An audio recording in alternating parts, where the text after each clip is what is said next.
Hello everyone, welcome back to my channel 10th made easy. So आज हम पढ़ेंगे respiration के बारे में कि रेस्पिरेशन होता क्या है। रेस्पिरेशन हमारा छठवां टॉपिक है। So let get started. Respiration मतलब खाने से हमें एनर्जी मिले, उसी को मतलब हम खाने से कैसे एनर्जी लेते हैं, उसी को रेस्पिरेशन कहते हैं। Food is used as a fuel to get energy for various life processes, used as a material for growth and repair of body. Basically releasing energy from food, मतलब खाने से एनर्जी जो भी निकलती है वो रेस्पिरेशन के लिए यूज्ड होती है। जैसे फूड प्लस ऑक्सीजन, मतलब खाना प्लस ऑक्सीजन जो हम ले रहे हैं, उससे इस रिएक्शन से कार्बन डाइऑक्साइड, वाटर और एनर्जी बनता है। ये बेसिकली एक डायग्राम है जिससे आसानी से आप ये समझ सकते हैं।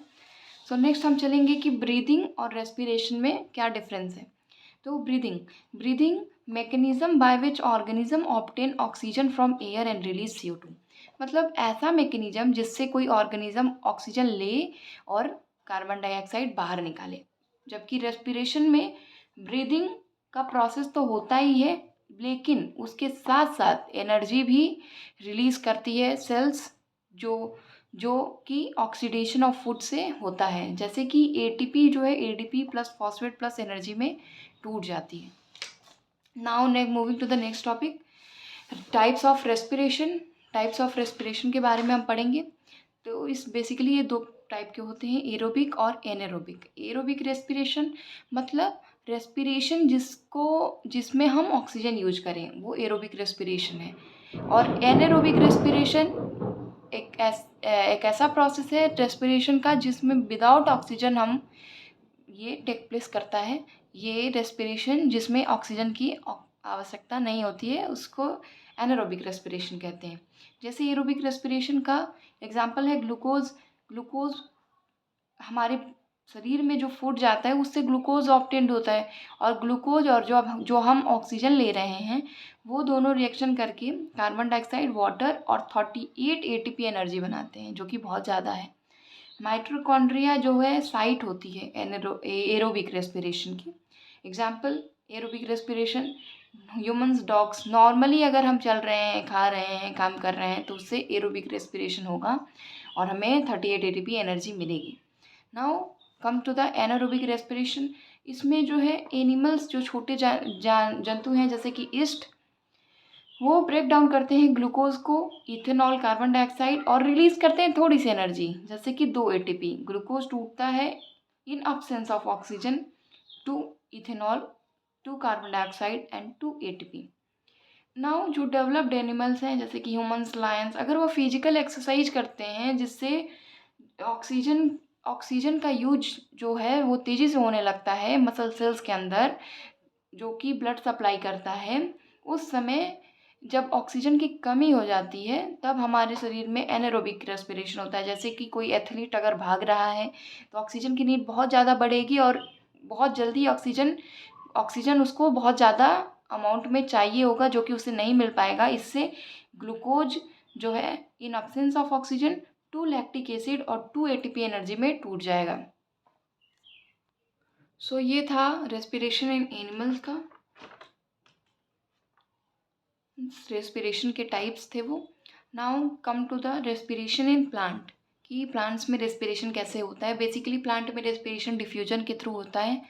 डिफ्यूजन एक ऐसी प्रोसेस है जो हाई प्रेशर से लो प्रेशर की तरफ होता है,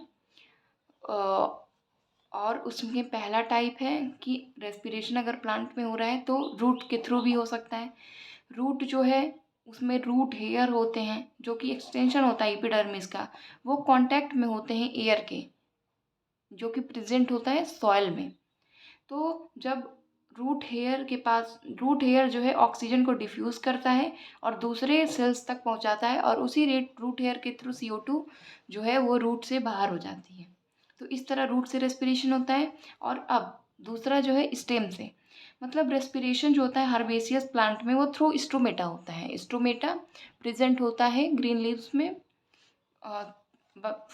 for the process of respiration करने के लिए स्टोमेटा प्रेजेंट रहता है। फोटोसिंथेसिस के लिए इज़ वेरी इंपॉर्टेंट।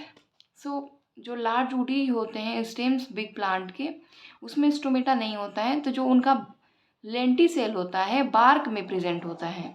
बार्क आप देखे होंगे, मोटे तने जो होते हैं, बड़े पेड़ जो होते हैं उसमें काले काले बाहर मोटे मोटे बार्क होते हैं, उसी में लेंटिसेल प्रेजेंट होते हैं। उससे गैसियस एक्सचेंज होता है और वैसे वो सांस लेते हैं। तीसरा लिप्स से, रेस्पिरेशन लिप्स से डे टाइम में भी होता है और नाइट टाइम में भी होता है, बट फोटोसिंथेसिस सिर्फ डे टाइम पे होती है, रात में नहीं होती है। डे टाइम पे ऑक्सीजन पेड़ अंदर लेता है और कार्बन डाइऑक्साइड बाहर निकालता है, और नाइट टाइम में ऑक्सीजन जो है अंदर लेता है और CO2 बाहर निकालता है। इसीलिए कहा जाता है कि रात के समय पेड़ों के करीब नहीं सोना चाहिए, क्योंकि वो कार्बन डाइऑक्साइड बाहर निकालते हैं, जो कि अच्छा नहीं है। अब रेस्पिरेशन इन एनिमल्स के बारे में हम शॉर्ट फॉर्म में जान लेंगे। जैसे जो सिंपल यूनिसेल्युलर एनिमल्स होते हैं जैसे अमीबा, वो रेस्पायर करता है थ्रू सिंपल डिफ्यूजन। उनका जो एक्सचेंज होता है गैसेस का, वो सेल मेम्ब्रेन के थ्रू होता है। वहीं पे दूसरा अर्थवॉर्म जो है वो यूज करता है अपने स्किन का to absorb oxygen from air and remove CO2। और एक्वाटिक एनिमल होते हैं जैसे कि फिश, प्रॉन, उनके पास गिल्स होता है। और जो insects like grass hopper, cockroach, house fly and mosquito जो भी होते हैं, उनके टाइनी होल्स होते हैं जिसको स्पाइरिकल कहते हैं, वो उनका रेस्पिरेटरी ऑर्गन होता है।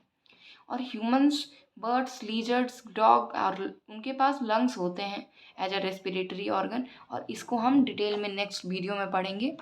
और अभी तक आपको जो भी समझ रहा है वो कमेंट सेक्शन में आप पूछ सकते हैं। Thank you.